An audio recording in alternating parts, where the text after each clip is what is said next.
Jadi terkait dengan tugas pengembangan instrumen yang Anda kembangkan nanti ada dua kan ya. Yang pertama tes dan non-tes ya. Terus sementara yang non-tes nanti adalah mengembangkan instrumen bentuknya kuesioner ya atau angket. Yaitu mengembangkan kuesioner atau angket yang menggunakan skala Likert ya. Skala Likert itu bisa yang menggunakan sangat setuju itu ya, skala Likert ya. Skalanya 5 ya, skala 5. Jadi sangat setuju, setuju, ya, kurang setuju misalnya, terus tidak setuju, sangat tidak setuju. Dan di dalam pengembangan instrumennya, supaya instrumen Anda itu valid ya secara konten dan valid secara empiris, itu harus mengikuti langkah-langkah pengembangan. Ya. Valid secara konten itu berarti instrumen itu mampu mengukur apa yang tidak diukurnya. Valid itu mana? Tapi valid ini tidak sekedar valid secara empiris ya, menggunakan statistika tertentu, tapi juga harus valid secara konten atau konstruk ya. Dan itu bisa mengembangkan valid secara konten atau konstruk, otomatis harus memperhatikan ya pengembangannya di dalam membuat instrumen. Yang pertama adalah pengembangan instrumen yang non-test ya. Langkah-langkah yang harus Anda lakukan dalam pengembangan instrumen non-test. Yang pertama adalah non-test itu misalnya ini yang akan kita bahas, misalnya kuesioner ya atau angket ya. Non-test itu selain kuesioner kan bisa yang lain ya, misalnya pedoman observasi, pedoman wawancara ya, lembar observasi dan lainnya. Langkah yang pertama, Anda harus mencari konsep ya tentang variabel ya yang akan diukur ya. Misalnya variabel yang akan dikembangkan instrumennya itu adalah variabel motivasi belajar misalnya. Maka Anda harus cari dulu apa itu motivasi belajar menurut para ahli ya. Motivasi belajar menurut para ahli, baik definisinya ataupun ya penjelasan yang lain ya. Tidak hanya definisi tentang motivasi belajar ya, tetapi penjelasan lain tentang motivasi belajar ya. Itu cari ya penjelasan menurut para ahli tentang apa itu motivasi belajar. Itu ya itu adalah konsep. Sehingga ada acuannya adalah dari literatur ya, dari textbook ya atau dari buku-buku yang menjelaskan apa itu motivasi belajar menurut para ahli. Nah, kenapa itu harus menurut berbagai para ahli? Harapannya konstruk yang Anda bangun nanti tentang motivasi belajar itu bisa menggambarkan motivasi belajar secara utuh ya. Secara utuh apa itu motivasi belajar. Bisa jadi ya, ini sebagai ilustrasi saja ya. Sebagai ilustrasi saja, misalnya ingin menggambarkan apa itu seekor gajah ya. Mungkin ada ahli yang menjelaskan gajah nampak dari depan ya. Maka definisi gajah itu akan berbeda dengan para ahli yang ahli lain ya yang menjelaskan gajah itu dari samping ya. Mungkin juga berbeda lagi menjelaskan gajah melihatnya dari belakang ya. Nah, harapannya mengapa Anda harus mencari konsep-konsep tentang variabel tersebut ya? Harapannya kalau dalam ilustrasi tadi, Anda bisa menggambarkan gajah secara utuh itu seperti apa. Bisa dilihat dari depan, dari belakang, maupun dari samping yang bisa menggambarkan seekor gajah itu seperti apa. Itu tuh ya konsepnya seperti itu. Jadi sumbernya adalah dari literatur buku-buku ya, ataupun jurnal juga boleh tentang menjelaskan apa itu apa itu konsep tentang variabel tersebut. Dari konsep-konsep yang Anda dapatkan menurut para ahli, Anda merumuskan sebuah konstruk ya atau sintesa. Bisa dikatakan kesimpulan lah ya, konstruk atau sintesa. Nah, konstruk atau sintesa di dalam hal ini itu dibuat dalam bentuk dua definisi nih, yaitu definisi konseptual dan definisi operasional. Kalau di dalam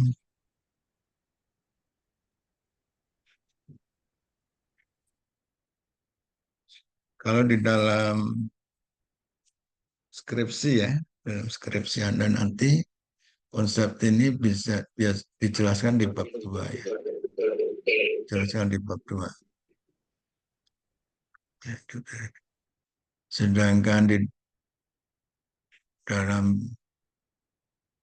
skripsi konstruk ini itu dijelaskan di bab 3, yaitu definisi konseptual dan definisi operasional tentang variabel tersebut.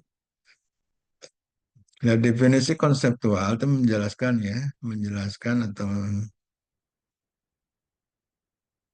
menyimpulkan tadi ya, menurut peneliti menyimpulkan konsep tentang variabel tersebut ya, menurut peneliti berdasarkan pendapat para ahli tadi. Jadi harapannya secara konsep ini bisa menggambarkan ya variabel itu secara utuh ya seperti apa. Sehingga di dalam definisi konseptual itu paling tidak di dalamnya sudah menjelaskan ukuran ya, ukuran dari variabel tersebut ya. Ukuran dari variabel tersebut atau indikator dari variabel tersebut. Jadi kalau bicara motivasi belajar, indikatornya apa? Misalnya indikator motivasi belajar misalnya apa?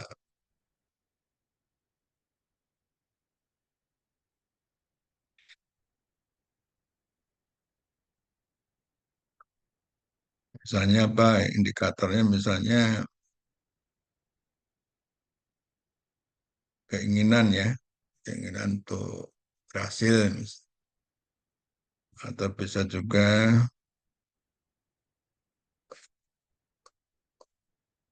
kebutuhan ya, kebutuhan akan belajar misalnya dan seterusnya. Itu didapatkan dari konsep menurut para ahli tadi. Kemudian di dalam konstruktor ada definisi operasional. Nah, definisi operasional itu lebih operasional lagi ya, lebih operasional. Jadi di dalam definisi tersebut paling tidak menjelaskan beberapa hal ya. Definisi tersebut paling tidak mengandung atau menjelaskan beberapa hal. Yang pertama adalah menjelaskan unit analisisnya siapa. Ya, bicara unit analisisnya adalah objek yang akan diukur itu siapa. Kalau tadi motivasi belajar berarti unit analisisnya berarti siapa? Siswa ya. Jadi unit analisisnya siswa. Kalau disiplin disiplin kerja ya unit analisisnya siapa? Bisa pegawai atau karyawan dan seterusnya. Jadi dalam definisi operasional yang pertama harus ada menjelaskan atau menyebutkan unit analisisnya siapa. Kemudian yang kedua, di dalam definisi operasional juga harus menyebutkan indikator tadi ya, seperti dalam definisi konseptual. Indikator dari variabel tersebut. Kalau ada dimensi, ada dimensinya juga. Dimensi dan indikator dari variabel tersebut. Kemudian di dalam definisi tersebut juga harus menyebutkan instrumennya itu menggunakan apa. Apakah menggunakan kuesioner, atau menggunakan pedoman wawancara, apakah menggunakan angket, apa itu, lembar observasi, dan seterusnya. Kuesioner atau sama dengan angket ya. Kemudian selain itu lagi menjelaskan apa lagi, yaitu di dalam definisi operasional itu juga harus menjelaskan Kalau menggunakan angkat ya, kalau angkat itu tadi misalnya menggunakan skala Likert ya, angkat atau kuesioner menggunakan skala Likert dengan skalanya 5, 1 sampai 5 ya, 1 sampai 5, maka harus dijelaskan ciri kutubnya, ya. Ciri kutub dari variabel tersebut. Ya. Ciri kutub dari variabel tersebut itu kalau motivasi belajar tadi ya, berarti tadi variabelnya apa motivasi ya? Motivasi belajar tadi ya berarti ciri kutubnya adalah tinggi rendah ya, tinggi rendah. Ciri kutubnya tinggi dan rendah. Sehingga variasi nilai ya. Variabel kan itu suatu besaran yang memiliki variasi nilai. Variasi nilai dari variabel motivasi belajar, ciri kutubnya harus jelas yaitu tinggi rendah. Jadi di dalam hal ini ada siswa yang motivasinya tinggi, ada siswa yang motivasinya sedang, ada yang siswa yang motivasinya otomatis rendah. Jadi variasi nilainya bergerak antara tinggi dan rendah. Kemudian di dalam instrumen tersebut juga ada rentangan parameter atau kontinumnya ya, rentangan parameternya. Rentangan parameter itu ya tadi skala 5 itu bergerak 1 sampai 5 ya. Sangat setuju, setuju dan seterusnya. Itu rentangan parameternya. Nah, ketika butirnya positif ya, ini ada dibedakan ada butir positif, ada butir negatif ya. Kalau butir positif rentangannya itu di dalam pengkodingnya apa itu pemberian skor ya, masing-masing butir pernyataan itu akan berbeda ya. Atau dalam coding ya, dalam coding masing-masing butir itu akan berbeda antara butir positif dengan butir negatif. Kalau butir positif bergerak 1 sampai 5, kalau butir negatif bergerak 5 sampai 1. Ya, nanti ada lebih jelasnya ada contohnya. Itu ya, itu dijelaskan di definisi operasional. Sehingga lebih operasional. Kemudian dimensi dan indikator. Nah, tadi sudah Bapak sampaikan ya, atau sudah Bapak jelaskan, bahwa di dalam instrumen atau di dalam pengukuran variabel itu harus jelas dimensi dan indikatornya. Dimensi dan indikator ini didapatkan dari mana? Ya dari konsep tadi. Dari konsep yang sudah Anda dapatkan. Menurut para ahli tadi. Nah, bicara dimensi ini lebih ke pengelompokan ya. Pengelompokan. Misalnya motivasi belajar. Motivasi belajar itu dimensinya ada dua. Motivasi yang bersumber dari internal dan ada motivasi yang bersumber dari eksternal. Motivasi yang bersumber dari internal yang berarti dari dalam diri siswa itu sendiri. Eksternal berarti berasal dari luar siswa. Ya. Itu dimensi. Tapi bicara dimensi tidak semua variabel itu ada dimensinya. Tergantung konsep dari variabel tersebut ya. Ketika tidak ada dimensi ya tidak harus dipaksakan ada dimensi. Yang wajib ada adalah ini indikator ya. Karena indikator ini nanti adalah sebagai dasar peneliti atau pembuat instrumen tadi untuk merumuskan butir-butir pernyataannya. Jadi butir-butir pernyataan yang dibuat nanti harus mampu mengukur indikator. Jadi indikator ini wajib ada. Didapatkan dari mana indikatornya? Ini indikator diberikan nanti dari konsep. Kemudian penetapan jenis instrumen, otomatis jenis instrumen misalnya kita gunakan angkat ya, atau kuesioner, tugas yang pertama ini. Kemudian membuat kisi-kisi instrumen ini dalam bentuk tabel ya. Di dalam tabel tersebut memuat dimensinya, kalau ada ya, indikator, kemudian nomor butir pernyataan. Nomor butir pernyataan ini dibedakan dua, positif dan negatif. Butir pernyataan positif dan negatif itu yang seperti apa sih? Misalnya butir pernyataan positif, misalnya saya hadir tepat waktu pada saat mengikuti pelajaran. Itu butir pernyataan positif itu. Jadi ketika dia jawab sangat tidak setuju, ya skornya 1. Ketika jawab dia ti- eh, tidak setuju, berarti skornya 2. Kurang setuju 3. Setuju 4, sangat setuju 5.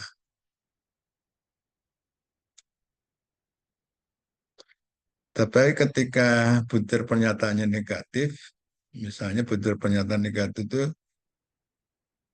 saya main HP ketika guru menyampaikan materi.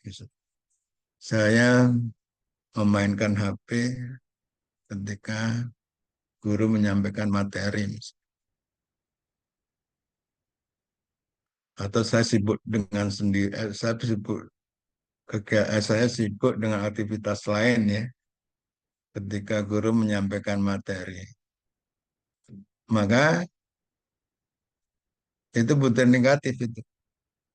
Jadi ketika dia menjawab sangat tidak setuju, justru skornya 5. Skornya justru 5 itu. Tidak setuju skornya 4. Kurang setuju 3. Ya. Setuju 4, sangat setuju sangat tidak setuju. Sorry ya, saya ulang ya. Jadi ketika butir negatif tadi, ketika dia jawab sangat tidak setuju, justru 5 ya. Tidak setuju berarti 4, kurang setuju 3, setuju 2, sangat setuju 1. Itu ya kebalikannya.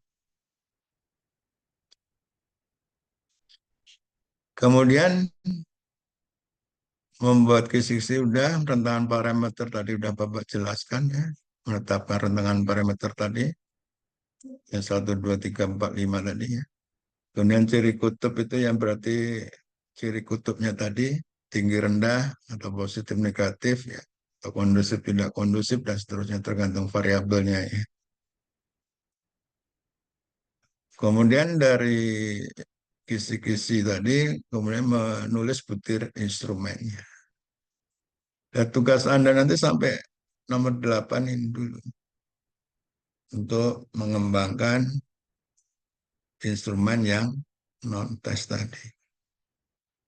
Dan nanti diajarkan juga, kan kemarin sudah diajarkan tentang validasi konsep. Dan untuk proses validasi konsep atau konsep dan konten ini, jadi tugas yang pertama mengembangkan instrumen itu 1 sampai 8 ini ya, langkah-langkah yang diikuti. Sedang untuk proses validasi konsep ini, itu adalah konsep itu konstruk dan konten ya, tergantung instrumennya, itu bisa melalui penilaian pakar ya. Nah, penilaian pakar ini sifatnya hanya kualitatif ya. Kualitatif menilai butir-butir yang dikembangkan dari sisi bahasanya, dari sisi pengukuran ke variabel atau tidak, dari sisi keterbacaannya dan sebagainya. Sehingga justifikasi pakar ini bisa menghadirkan ahli bahasa, bisa menghadirkan ahli tentang variabel yang akan dikembangkan. Kalau variabel tentang psikologi, ahli psikologi. Variabelnya tentang kinerja ya berarti ahli SDM dan sebagainya. Ya. Kemudian bisa juga dilakukan dengan panelis. Ya. Panelis ini adalah panel yang menggunakan instrumen tersebut ya. Bisa menggunakan indeks tertentu, misalnya indeks icon ya, di dalam menguji butir-butir secara panelis ini. Kemudian langkah perbaikan setelah mendapatkan penilaian dari pakar, maka butir-butir yang diberikan masukan oleh pakar tadi, dilakukanlah perbaikan ya pasca panel. Mungkin ada butir yang bahasanya tidak terbaca, mungkin ada butir yang tidak mengukur indikator, itu diperbaiki ya, dilakukan perbaikan pasca uji validasi konsep tadi. Kemudian setelah diperbaiki, dilakukan apa itu digandakan secara terbatas ya. Untuk keperluan uji coba yaitu valid untuk menguji secara empirik, validasi sampai secara empiris. Nah, validasi secara empiris nanti menggunakan statistika tertentu ya. Bisa menggunakan R product moment yang kemarin sudah diajarkan saya kira oleh Pak Adit ya. Bisa menggunakan poin biserial tergantung instrumennya ya. Kalau R product moment itu ketika instrumennya non test ya. Ketika instrumennya tes yang menggunakan poin biserial. Nah, butir-butir valid saja ya nanti digunakan untuk penelitian. Jadi butir secara empiris nanti ada kriterianya ya. Ada butir yang valid, ada butir yang tidak valid atau yang di drop. Butir-butir valid saja yang nanti digunakan untuk instrumen final ya, yang digunakan untuk penelitian. Itu gambaran langkah-langkah pengembangan instrumen non-test. Sampai di sini ada yang tanyakan dulu.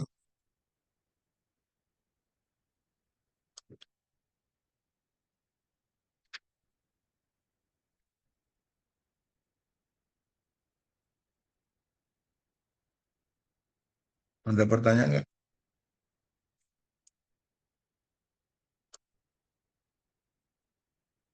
Kalau tidak ada, Bapak lanjutkan ya.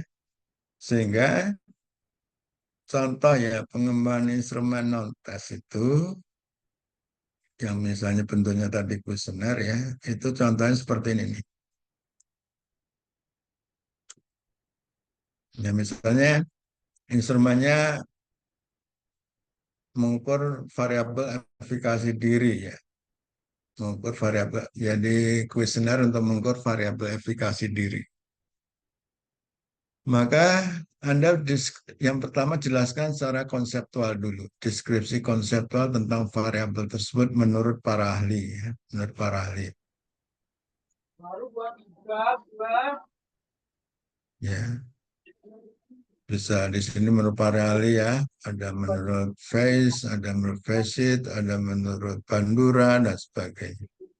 Yang menjelaskan tentang apa itu efikasi diri, ya, ya, apa yang mempengaruhi efikasi diri dan sebagainya. Ciri-ciri yang memiliki efikasi diri yang tinggi itu seperti apa dan seterusnya. Ya. Nah, ini menurut para ahli dijelaskan apa itu efikasi diri.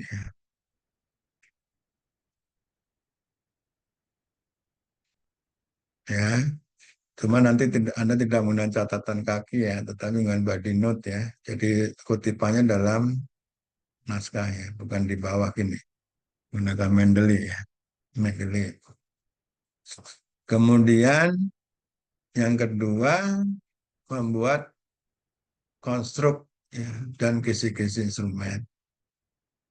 Konstruknya tadi ada definisi konseptual, di dalamnya menjelaskan apa. Ini kebetulan kalau efikasi diri ini ada indikator, ada dimensinya magnitude, kemudian strength, generality, dan genetika ini ya, generality. Jadi dalam dimensi ini ada indikatornya, magnitude itu indikatornya tingkat mengerjakan sesuatu yang memiliki tingkat kesulitan tinggi, pilihan tindakan yang dilakukan, dan seterusnya. Itu magnitude. Strength itu indikatornya ada keyakinan yang kuat mencapai tujuan, keyakinan dalam masa pekerjaan, dan seterusnya. Generality indikator ini, dan seterusnya. Kemudian definisi operasional. Nah, di sini udah ada. Break dulu ya.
Dan kita lanjutkan sebentar lagi ya.